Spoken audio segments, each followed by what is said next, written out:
আজকে আমি বানাবো একদম সহজ আর স্বাস্থ্যকর একটি নিরামিষ পদ। বাঙালি রান্নায় নিরামিষের আলাদা একটা জায়গাই আছে, আর আজকের রেসিপিটি আপনি যে কোনো দিনই খুব সহজেই রান্না করে নিতে পারেন। আমি অচিরা ইনসাইড দি কিচেনের আরেকটি নতুন পর্বে আপনাদের সবাইকে স্বাগত জানাচ্ছি। লাইক, কমেন্ট আর শেয়ার করতে ভুলবেন না, আর নতুন বন্ধুদের কাছে চ্যানেলটি সাবস্ক্রাইব করার অনুরোধ রাখছি। তাহলে আর দেরি না করে চলুন রান্নাটা শুরু করি। এই রেসিপির জন্য নিয়েছি কয়েকটা সজনে ডাঁটা, একটা বড় সাইজের টমেটো যাকে ডুমো ডুমো করে কেটে নিয়েছি, 4টে পটলগুলো লম্বা হলে 3 টুকরো নয়তো 2 টুকরো করলেই হবে, আর নিয়েছি 2টো বড় আলু, সেগুলোকে ডুমো ডুমো করে কেটে নিয়েছি, আর এখানে আছে 150 গ্রাম মতো পনির। তরকারির পরিমাণটা নিজেদের প্রয়োজন মতো কম বেশি করে নেবেন। রান্নার জন্য কড়াইতে সর্ষের তেল দিচ্ছি। তেল গরম হলে সামান্য নুন দিয়ে দিচ্ছি। এবার পনিরগুলো দিয়ে দিলাম। মিডিয়াম ফ্লেমে হালকা করে পনিরগুলো ভেজে নিচ্ছি।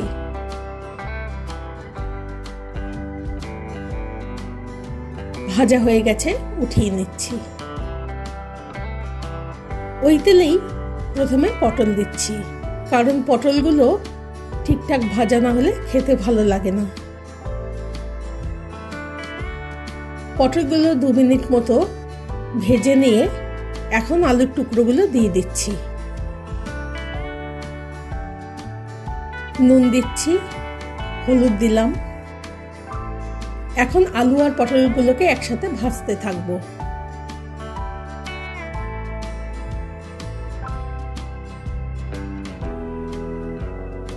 ভাজা যখন শেষের দিকে তখন ডাঁটাগুলো দিয়ে দিচ্ছি, কারণ ডাঁটা বেশি ভাজার দরকার হয় না।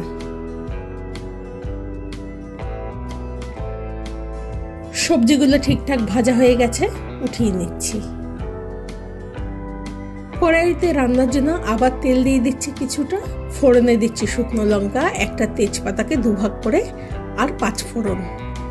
ফোড়নটাকে একটু নেড়ে নিয়ে দিয়ে দিচ্ছি 1 চামচ মতো আদা গ্রেট করে। এখানে বাটাও দেওয়া যেতে পারে। 1/2 ইঞ্চি মতো আদা আছে এখানে। আদাটা 1 মিনিট মতো নেড়ে নিয়ে যে ডুমডুমো করে টমেটোগুলো কেটে রেখেছিলাম সেগুলো দিয়ে দিচ্ছি। আদা টমেটো কিছুক্ষণ একসাথে নেড়ে নিচ্ছি। নুন দিচ্ছি।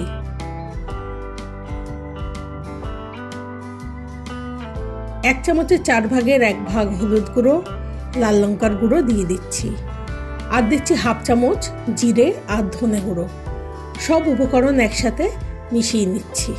এই রান্নাটা খুবই একটা হালকা রান্না, খুব বেশি মশলার বা তেলের ব্যবহার এখানে হবে না। দেখুন বন্ধুরা, মশলাটা কষানো হয়ে গেছে। এখন আগে থেকে ভেজে রাখা সব সবজিগুলো দিয়ে দিচ্ছি। সবজি আর মশলাগুলো কিছুক্ষণ একসাথে আবার নাড়াচাড়া করে নেব। সব একসাথে নেড়ে নিয়ে জল দিয়ে দিলাম। হ্যাঁ, দেখতে একটু হালকা হলেও স্বাদের কিন্তু কোনো ঘাটতি এখানে হবে না, খেতে কিন্তু অসাধারণ লাগে।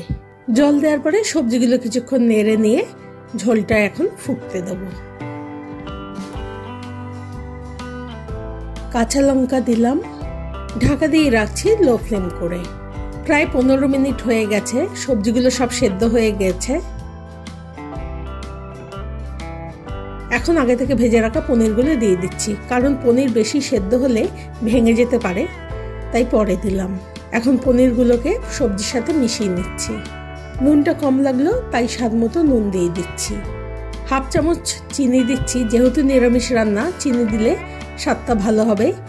আর দিচ্ছি গরম মশলা, এখানে আমি শাহি গরম মশলা ব্যবহার করছি। আর দিচ্ছি 1 চামচ ঘি।